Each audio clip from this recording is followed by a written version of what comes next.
So if you think about hematology, I think it's a wonderful specialty to be able to actually apply the technology in different aspects.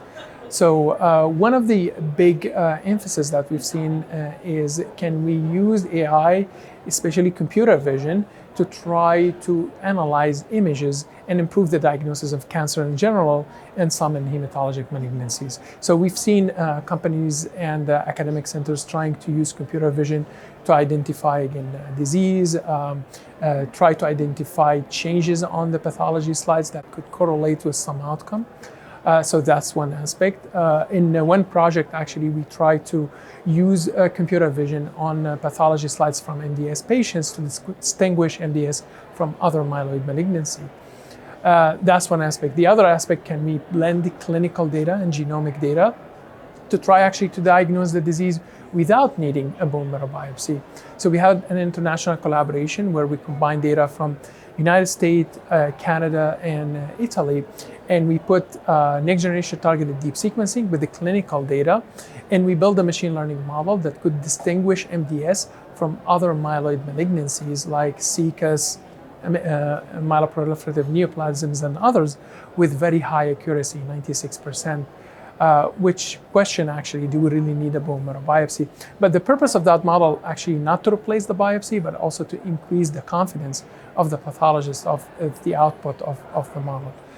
Another implications that we could use the technology for is trying to build better clinical decision tools. So in another international collaboration, we put data together of clinical data in MDS patients that use CBC and differential, and other clinical data along with next generation targeted deep sequencing. And we were able to produce a personalized model that can give survival that is specific for a given patient. We validated the model externally from data from Moffitt Cancer Center. We validated the model during the disease course and prior to transplant. So we had 4 external validation cohort. We also validated the model in data from a clinical trial. And that goes back to the importance of reproducibility of the model in different clinical settings. Another aspects we could use the technology is try to improve how do we actually predict response to chemotherapy. So in a project where we try to predict patients who respond to azacitidine, we use the recommender system algorithm to predict response or resistance to chemo. So if you're watching a movie and you like this movie, let's say you like this movie, this movie, this movie, you're likely gonna like this movie. That's the recommender system algorithm.